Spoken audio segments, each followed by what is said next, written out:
Kalau dalam ulumul Quran termasuk yang paling pokok itu ngerti akhiru manazala. Tujuannya untuk memastikan mana yang berstatus nasikh, mana yang berstatus apa? Mansukh. Meskipun seperti itu juga harus ada aturannya. Misalnya ada dua ayat bertentangan secara makna.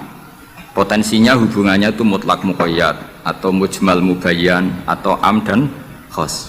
Jika ditakwil itu nggak bisa, maka mau tidak mau dianggap nasa mansukh. Nah, untuk memastikan nasa mansukh itu harus mengetahui tanggal dulu mana.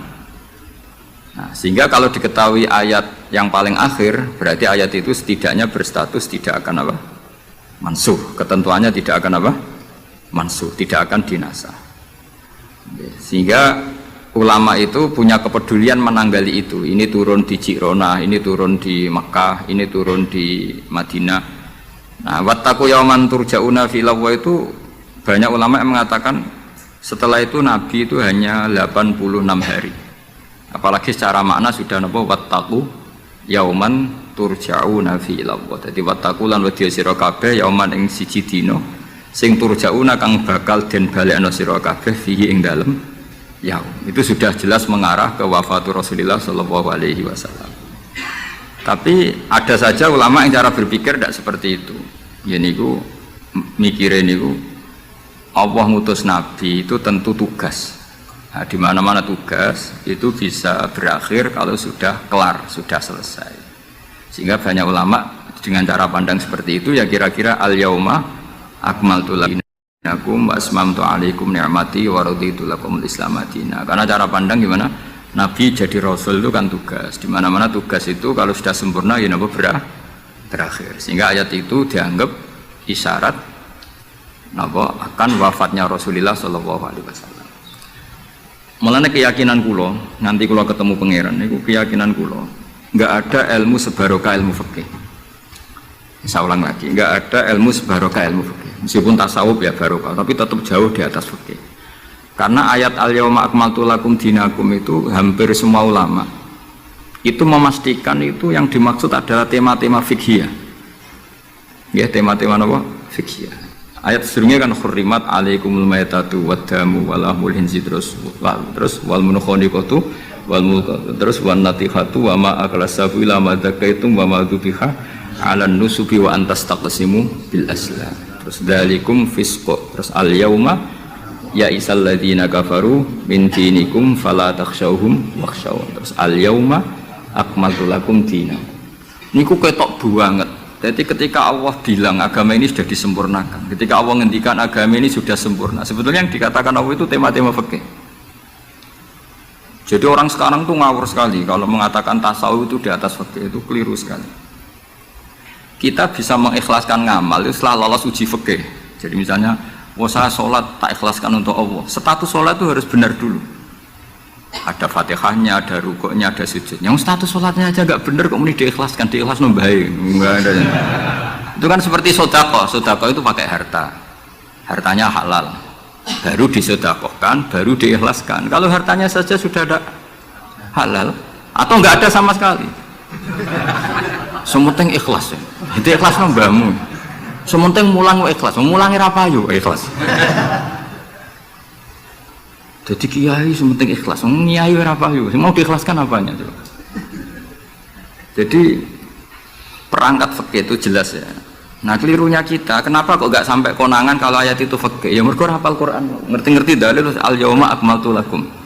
Iku cara ketemu wong nahwu dalil kriminal. Wong al yauma iku dzaraf itu ta'alluq. Ya ora ono wong takok. Wong pancen padha ra isane. Mestine ana wong dalil al yauma takok mbah niku dzaraf, Mbah. Ujug-ujug dzaraf kok ning ngarep ono cara nahwu coba. Bisa dzaraf di depan. Tidak bisa, dzaraf itu butuh ta'alluq. Ta'alluq itu mesti mendahului dzaraf. Ujug-ujug dalil kok al yauma ing dalem iki dina. Ing dalem dari apa? Tapi baru kayak bodoh bareng-bareng ya aman wae. Mane bodoh kan seneng mbek wong bodoh. Ngetra itu mau seneng. Ya misalnya sampean goblok ya ana dalile subhanaka ma khalaqta hadza batila. Sesuatu yang ada pasti semuanya ada gunanya. Karena Allah ngendikan ma khalaqta hadza semua pasti ada hikmahnya. Lan kula bingung bodho ya rawani ngenyek, piye ono hikmah. Nah, pertanyaannya itu begini, andaikan orang itu dalil dari awal, hurrimat alaikumul maitatu, diharamkan kepada kalian bangkai. Terus wal mauqudatu wal mutarad diatu wan natihatu wa ma akalas sabu illa ma dzakaitum wa ma dzubiha 'alan nusufi wa antastaqsimu bil aslam. Itu tentang fikih semua. Setelah fikih selesai, Allah ngendikan gini, al yauma ya'isal ladzina kafaru min dinikum fala takhshawhum wakhshaw. Itu ayat favorit saya. Allah ngendikan al yauma ing dalem iki dina, ya isa wis dadi putus asa. Ya isa itu fi'il madhi. Ya memang yaknya itu yak balungan kalimah. Ya isa yai asu. Al yauma ing dalem iki dina ya isa putus asa. Sapa alladzina kafaru wong kafir. Min dinikum saking ngotak-ngatik agama sira kabeh. Hari ini orang kafir sudah putus asa mau membuli Islam. Karena argumentasi Islam itu sudah terang benderang. Ketika agama lain masih berdebat tentang teologi ketuhanan, Islam wis bakas hukum sing sampai ke halal haram. Jadi ibarat orang bangun rumah, orang lain baru bikin pondasi, Islam itu rumahnya sudah jadi. Wis bakas bonsai kemana? Wis bakas aksesoris. Halal haram makruh khilaful. Agama lain masih bakas pangeran itu sapa? Telu apa siji? Nak telu iku sing anake sapa, sing bapake sapa, ojo diskusi.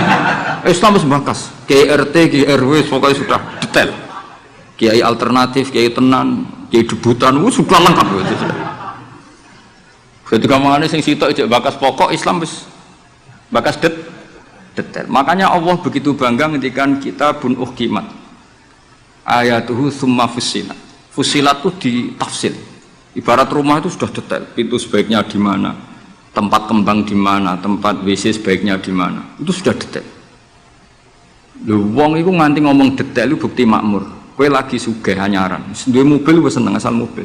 Gak mikir aksesoris, gak mikir. Bensin ta solar wis ora mikir, wong di mobil wis alhamdulillah. Pokoke takokane rime blong ta ora ngono tok. Tapi kalau sudah mapan itu sudah rewel, sudah detail. Bakasan esmetik sama manual itu baik mana. Sudah detail.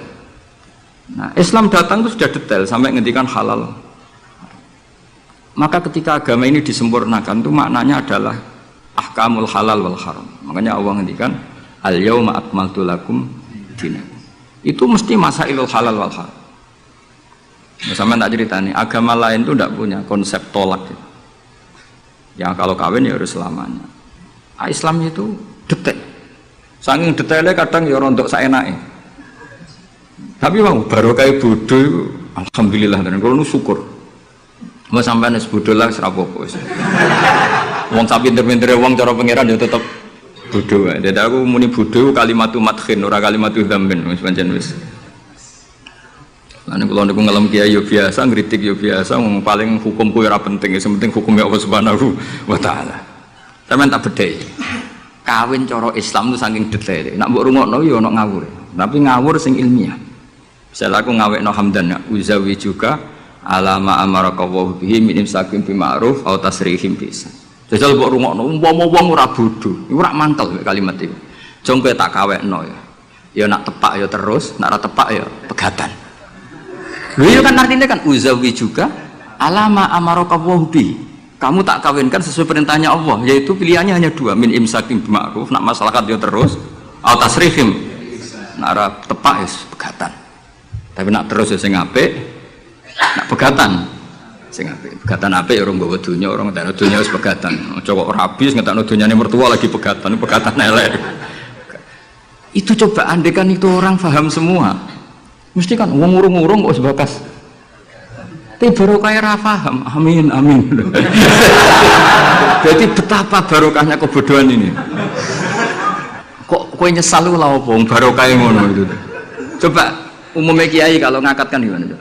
Seperti tadi kan? Coba saya artikan, uzawiju ngawekno ingsun ka ing sira.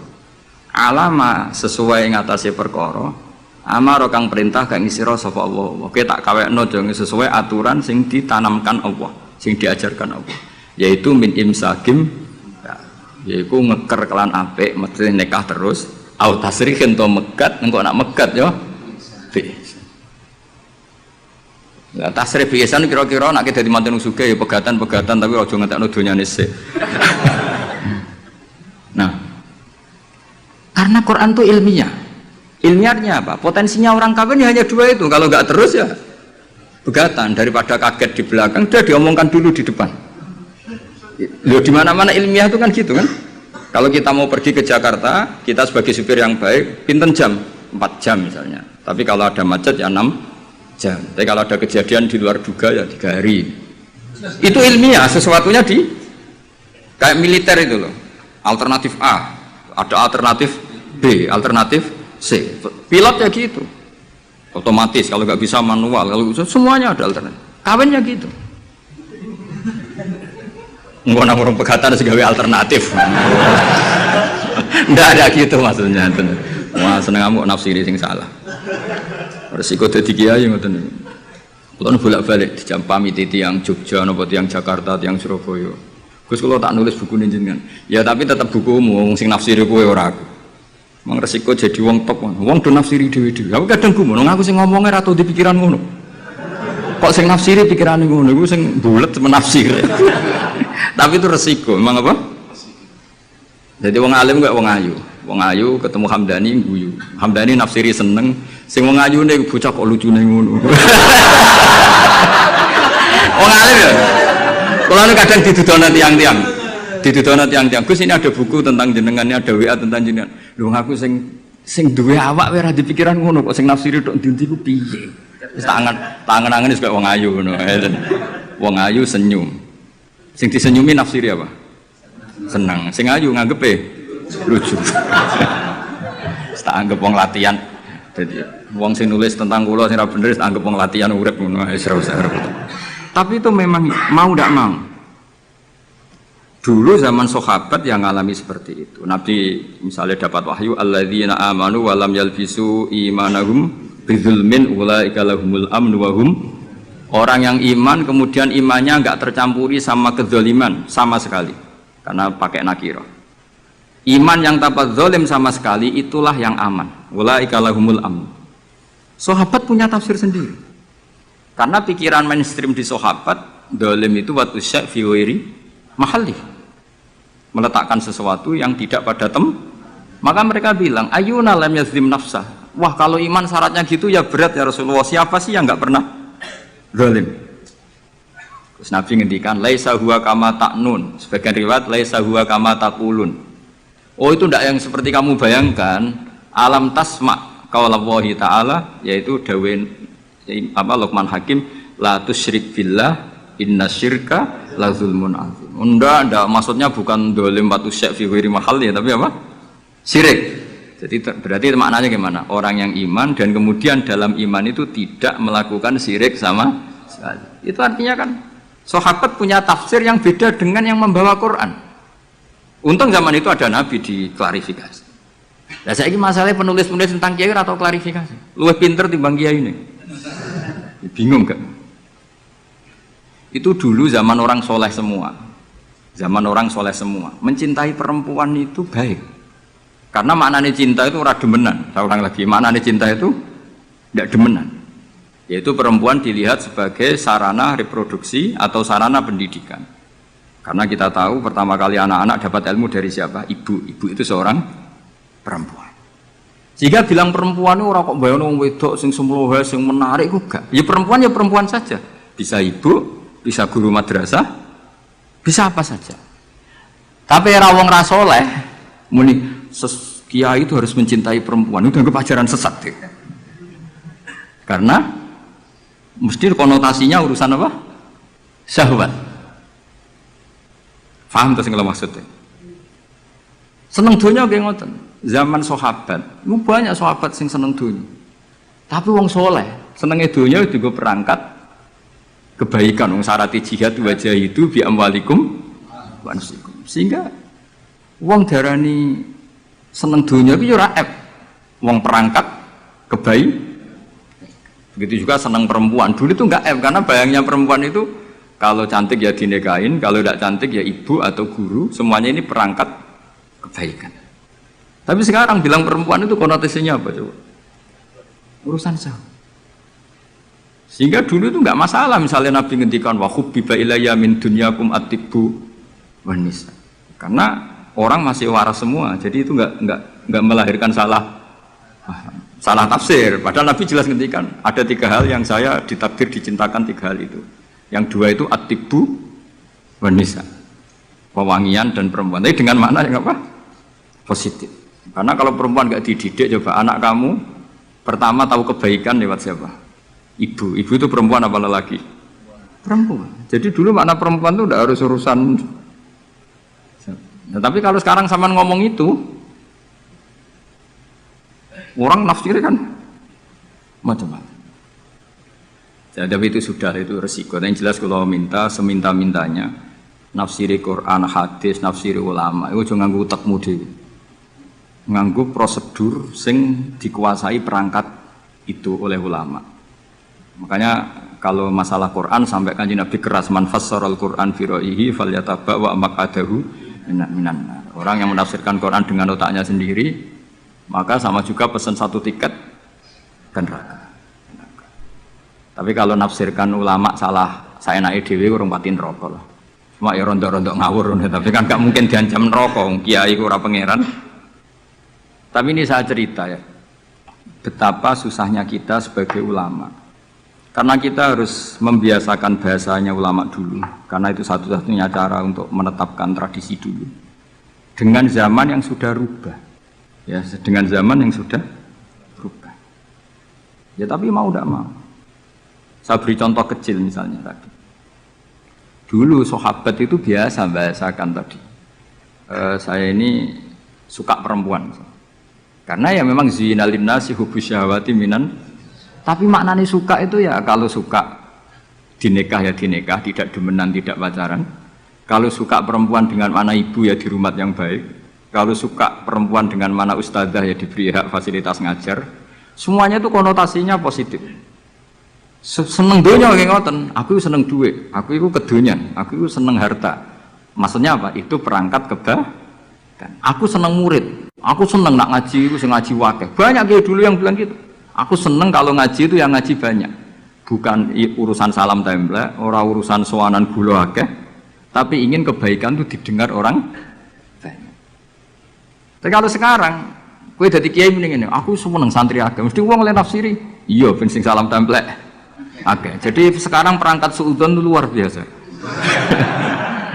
luar biasa. Dulu enggak, dulu itu ya duwahi ma'al jamaah, kalau ingin barokah ya harus rame-rame, alaikum bil jamaah.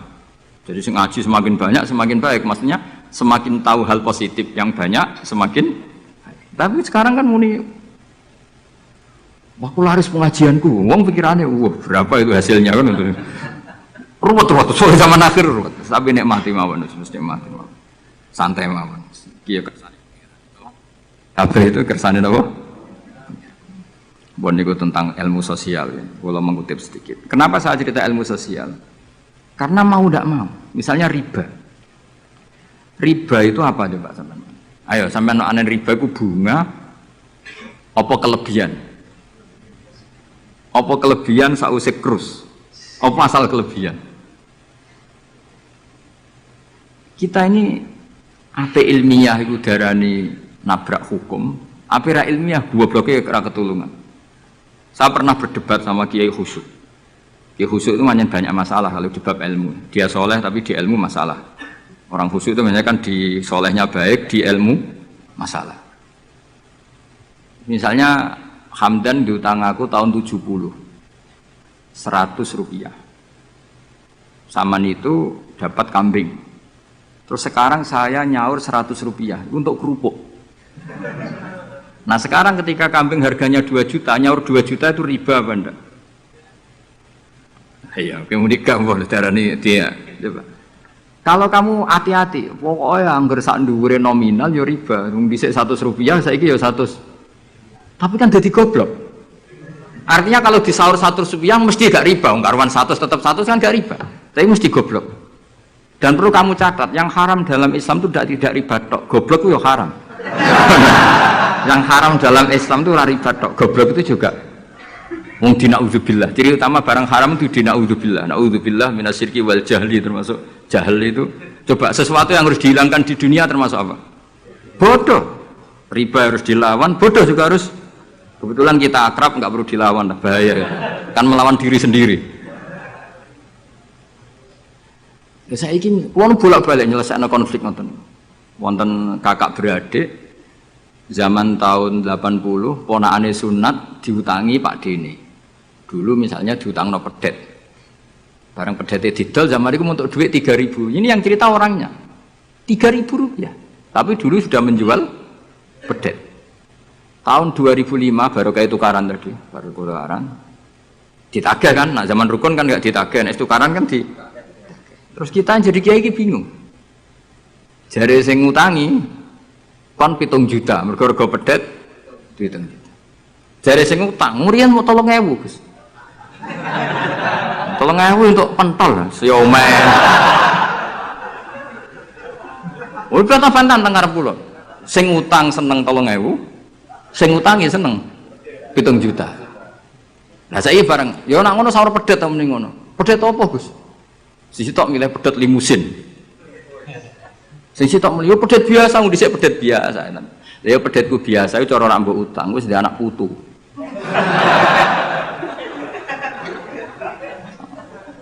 Coba tahun 70 nak duwe anak putu wis. Oh luas kon. Tapi jare sing utang, lah anak mati. Coba kalau kamu jadi kiai itu coba mau apa coba?